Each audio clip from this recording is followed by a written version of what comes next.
So before I get started with this podcast, I want to give my mother-in-law a quick shout out because she got me this beautiful mug, Espresso with Omar podcast mug, and she got me two because she knows that down the line I'm going to have some guests, and I appreciate you, Mari. Thank you. Thank you from the bottom of my heart.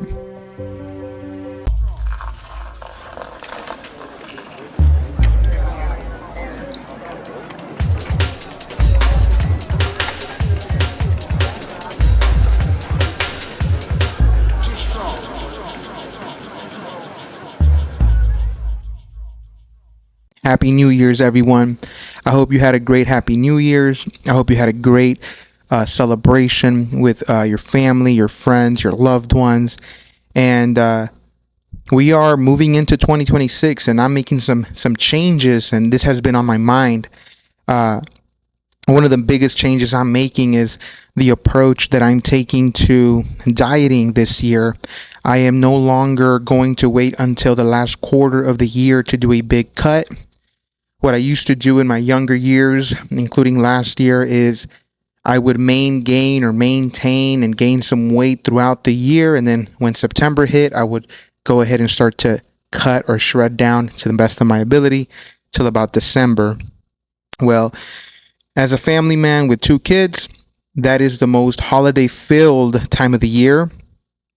So it was me saying no to a lot of things, and my family was gracious. My wife was gracious. My kids are always gracious. My family members, my friends, they all understand that this is something that I do.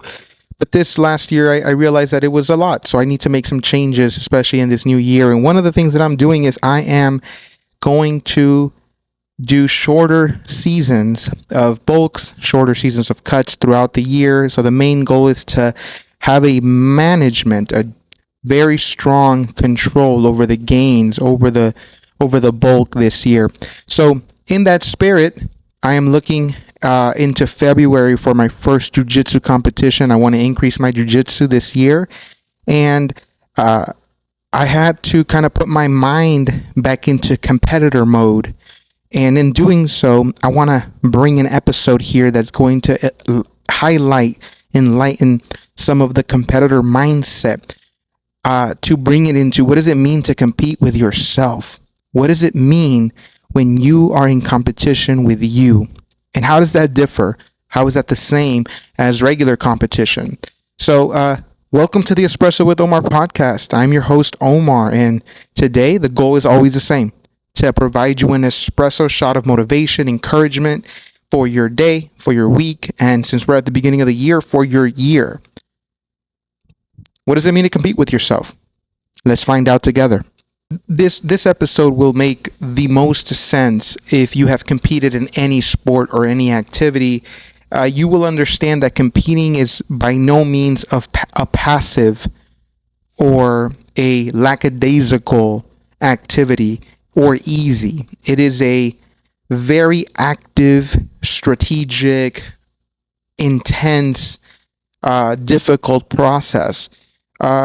Because when you decide to compete against an opponent, so right here we're kind of talking about competing against someone else.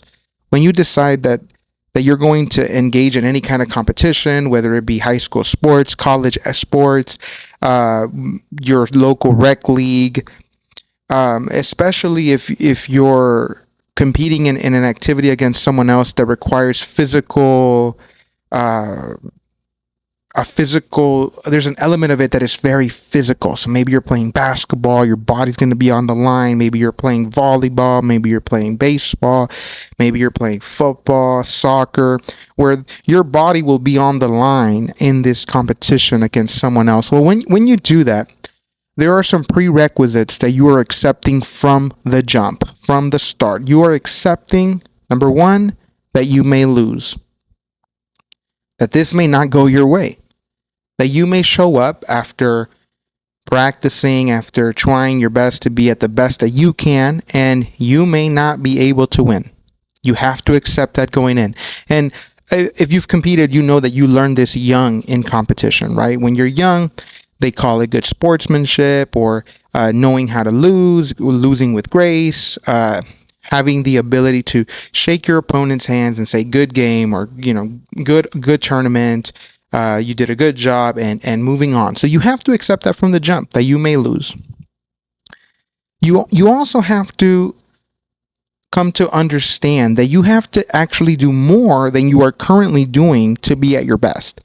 So if you accept to compete in soccer, you understand that by the time you've accepted that competition date, from the day you accept it to the date of the competition, you have to practice more. You're going to have to put in more work to be at your best on competition day. So you have to accept that from the jump. You can't just show up to a competition with less practice, for sure, but doing the same thing you've been doing. There's an element that you have to increase the amount of what you've been doing to be at your best. And one of the final prerequisites that I think you have to have when accepting to compete is that no matter what happens, no matter what goes on in the time that you are preparing for this competition and the day of the competition, no matter what, you are going to try your best. You're going to give your best effort. You're going to show up, whether you win or lose. You're going to just give it your best. And that is the spirit of competition. The spirit of competition is one of going out there, giving it your best, and being okay with the results. Win or lose, you tried your best, you improved, you practiced more, you gave it more, you gave it your best, and you live with the results. So there's some prerequisites when you're engaging in competition. Now, external competition involves, someone else. So what happens when the opponent is not an external opponent, but an internal one? Internal competition versus external competition. What happens when the opponent is you? What happens when the opponent is a previous identity or version of you that is consumed by old habits, old fears, old patterns, old way of thinking?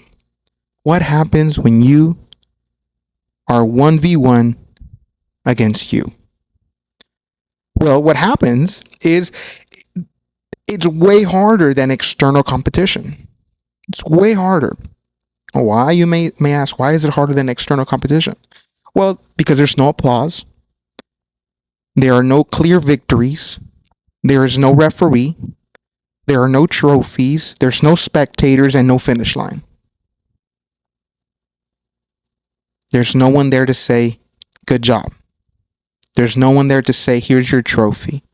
There's no one to tell you you've reached the finish line when it's UVU.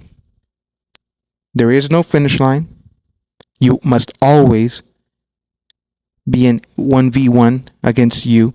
If you wake up another day, if you get another day to live on this earth, you have another day to compete against the previous version of you that you're trying to build on, that you're trying to improve, that you're trying to grow from. So there's no finish line and there's no trophy. It's not like you've been working on something very personal, maybe some fears, maybe some doubts, maybe some old bad habits. There's no one that shows up with a trophy and says, hey, you won. You just grow. You just evolve. You just improve. So it's way more difficult just by that account. So keeping in mind some of the prerequisites and some of the frameworks that we use to understand external competition, I wanted to put together a practical framework that we can use when competing versus ourselves in 2026. When wanting to compete with that previous version of you that you're trying to improve, that has previous fears, habits, patterns, ways of thinking that are no longer useful, that you're trying to move away from. How can we do that? What are some practical ways that we can compete with ourselves? So, for starters, you want to make sure you're tracking in some format this competition against yourself, right? You want to have some kind of previous metric that you are competing against. Because it's so abstract when you're competing against yourself, it's really easy to think that there's no score, there's no metric that can be measured, but that is not the case. Simply finding a way to track what you're trying to work on can really motivate and illuminate where you are in this competition against this previous version of you. To use kind of a personal example, one of the challenges that I was really trying to overcome earlier in my life, earlier in my relationship with my wife, was the tendencies to feel those ugly feelings of jealousy, right? Jealousy. Oh my God. It was one of those things that I came to realize was something that I needed to let go of, something that I had learned in my childhood home, and I needed to understand that this was no longer serving me, and not only not serving me but hurting me. So I needed to go to war, go into competition with that version of myself to come out on the other side. Well, how do you track that? What's the metric on jealousy? What's the metric on if you're winning in the battle against your tendencies that are that abstract? Well, for starters, it was for me, it was, am I learning, am I gaining more information? So one of the metrics that I put for myself was, am I reading about theories or reading about techniques that are going to help me in the moments where I start to feel these feelings? Am I watching videos on YouTube? How many videos have I watched? How many books have I read? How many authors am I familiar with? How many theories do I know that teach us ways to deal with insecurities and jealousy? And then how many times am I practicing these things? Right? So that was my way of following some kind of metric. And that's the first one. And that may be different for everybody. Maybe your goal is just to get to the gym. Maybe it's just to eat less junk food. You can track that in a pretty simple metric, but maybe your goal is deeper than that. So you need to have some kind of metric. In all sports, there's really two strategies, right? There's an offensive strategy and a defensive strategy. So I'm going to, in this practical framework on how to compete with yourself, I'm going to define offensive strategy as planning ahead. It's having a strategy for the future that involves planning, that involves prepping your clothes in advance if you want to get to the gym, which involves looking over your week on Sunday nights to see if you can follow that schedule for that week. It means having a budget ready for the beginning of the month, locked in and ready. It's having your meal prepped in advance for the day that's coming up. Maybe you have a big outing. You're going to go out and you know there's going to be a lot of temptation for you. Do you have your meals prepped and ready? That's an offensive strategy. That's a plan for the future. You're planning for things that are going to come up, so you're ready with an offensive strategy. Planning ahead. To use a different example in my life, when I was trying to lose all the weight that I've lost over the years, I had to really start to prep for outings, going out with friends to restaurants. So I would look at the menu. I would look at the menu the day before, the morning of, and look at, okay, what are the macros in this meal? What are the macros in that meal? What are the calories in this meal? Okay, I already know exactly what I'm going to order when I get to that restaurant. I already have an offensive play ready to run. What's your offensive strategy? How are you planning ahead when in competition with yourself? And although both offense and defensive teams watch film, I'm going to define the defensive strategy in competing with yourself as watching film. In sports, it's very common in all sports, for one team to really study the other team through film, through their previous matches, previous games that they've engaged in. What did they do? What plays did they run? So watching film, I'm calling this a defensive strategy against yourself. Are you studying your opponent, which is you? Are you studying you? Have you studied yourself? When do you start to fault? When do you start to falter? When do you quit? When do you fall apart and give in? What are your bad habits? What brings you down? What makes you stop? Analyze that and then create an offensive strategy to avoid those pitfalls. If you know that work is super stressful on Thursdays, plan to go to the gym in the morning. If you know that after talking to that group of friends, you will fall off the plan you have created for yourself, well then plan ahead. No, but you have to know yourself. You have to watch yourself.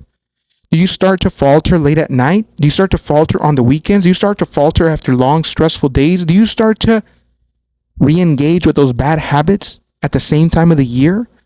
Do you start to re-engage in some of those bad habits, old patterns around the same people? Do you know? Have you watched yourself? Are you watching film on you? That's the defensive strategy. And finally, in this practical framework that I'm putting together from external competition for internal competition is be a dog. Be a dog. So for those who haven't competed, who don't watch sports, being a dog usually means becoming extremely tough, unbreakable, and aggressive when competing. Examples of being a dog is a player who has gotten injured on the field and continues to play through the game and not only stays in the game but elevates their game. It's like the injury, the pain, the adrenaline, and the desperation gives them more power and strength to keep going. They're dogs. Well, as an honorary member of the dog family, I can try to practically explain this to you. A dog, someone who's tough, unbreakable, they deeply understand one thing. They understand that everything is temporary, including pain and hard times. The inverse of this idea is that nothing lasts forever, not even the good times, the happy times, the great moments in your life, but neither does the pain that you're experiencing. Everything ends and everything dies. So that means that every moment is precious and unique, even if it's the painful and challenging ones. So the dog pushes on. A dog fights back. A dog never quits. A dog never gives up. Because a dog knows this is temporary and this moment is special. So I'm going to give it my all. This means you're going to have nights where if you want to stick to your schedule, you'll only sleep 3 hours. But so what? Be a dog. This means that if you want that day, that means that if you want to work out that day that you've scheduled into your routine, you may still be sore from the previous workout. So what? Be a dog. This means that there's going to be moments that you plan to go for a run, but it's pouring outside. So what? Be a dog. This means that it's going to be challenging. This means there's going to be days you're not going to want to do it. But a dog continues to do it. A dog uses this as a moment to become desperately aggressive and push through them. Nothing lasts forever, and therefore every moment is to be cherished and deserves your best effort. Be a dog. Become aggressively devout to your goals and objectives. This is how you compete against yourself. You must track what you're trying to overcome. You must have an offensive strategy of planning ahead. You must have a defensive strategy of studying and understanding yourself and your pitfalls. And last but not least, you must become relentless, aggressive, unbreakable, tough, gritty. You must become a dog. Well, this is how you can take an external competition framework and apply it to competing against yourself. It's not going to be easy. 2026 is not going to be an easy year. It's going to be the year that challenges you like every year does. But it's about how you receive it, your perspective on it, and how do you compete against yourself? How do you make every day better than the last? So keep competing against you, keep growing, and keep being a dog in the competition against yourself. Thank you very much.